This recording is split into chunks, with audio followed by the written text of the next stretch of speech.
Here is the Bach Violin Concerto in A minor. Violin is perhaps, along with piccolo, the most mechanically efficient instrument that we've ever invented in terms of playing lots of notes fast over a wide range.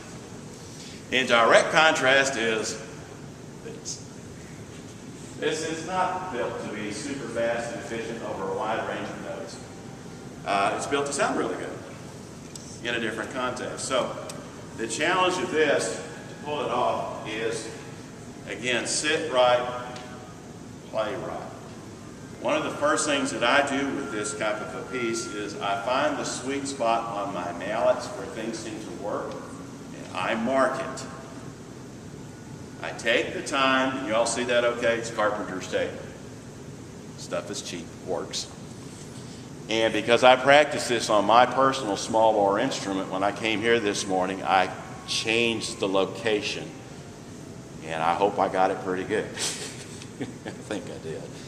But that allows me to make a key decision to move efficiently across the instrument, to be able to reach notes that are far away, and however they may be, and then to imprint that with, if you will, into my practice and performance sequence.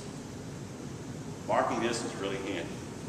A common practice for this piece is about 88 to 92 beats per minute, which is a very musical, very historically accurate tempo, and the music sounds really good.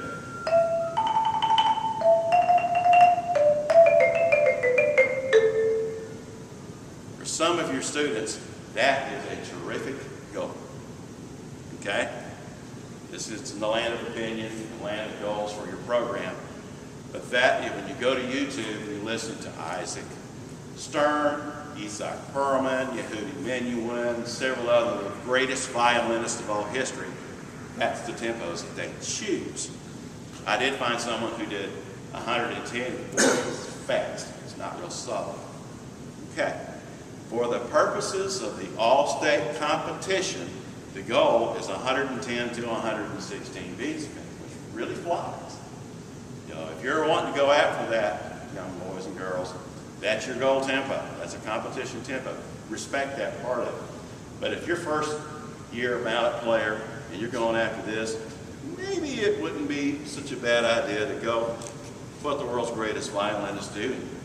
Go after All-State next year.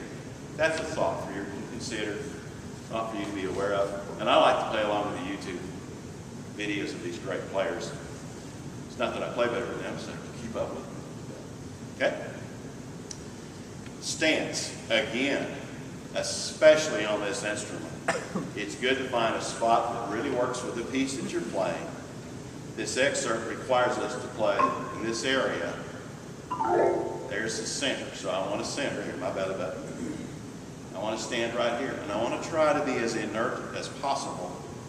Shoulders back and over, and I want to be able to get around here so that I can maneuver around here without running into my hands. Sticking, most of it will be right hand lead, so the right's on one, left's on the end of the E of beats and such. But there's a lot of places where that won't work. So it's all listed here, the way I stick this excerpt, okay? Take this home, get out your music, get out your pencil, and mark it down. If you will do it this way, it's the same stickings I figured out on this piece 30 some odd years ago when I studied it for the first time. And guess what? They're still working like they did when my teacher taught me this piece a bunch of years ago. So that is the benefit of both myself and Mr. Gerald Unger, by the way, recently retired from Pittsburgh Seminole. It works. Take the time to mark your part that way. Start real slow. There is no shame in doing 16th note equals some impossibly slow tempo. Thump.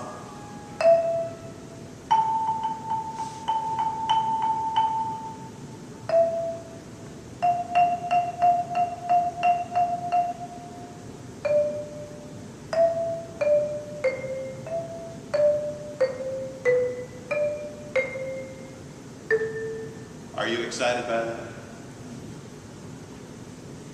But if you will learn the notes and the rhythms and the maneuvers, all of that, at whatever tempo of that nature works for you, which means you can read it accurately. You get all that done, then you can speed up. And the results of your proper use of the term discipline in your practice life will be unbelievably exciting. And I'll see you on stage at Allstate, okay? That get your attention?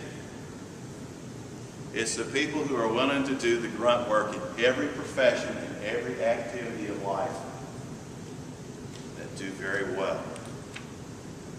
And they get in the newspaper and they get on the stage because of that work, not because of what gets reported.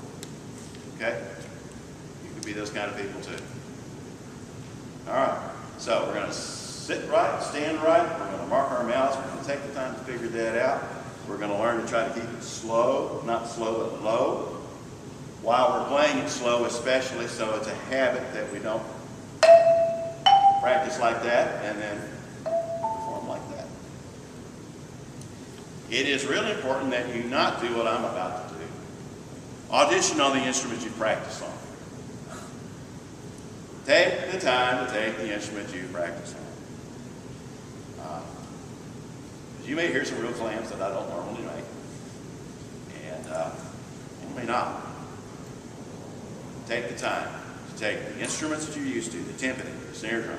Now, take the time, spend the money, whatever it may be, so that you're in your best position to do your best work, be comfortable, and display your skill and your talent and your preparation. Do a great job, and if you win Allstate fair and square, if you lose it fair and square, hey, you did your best and you did everything to do. That's okay. My favorite play to start the day, Little Bach.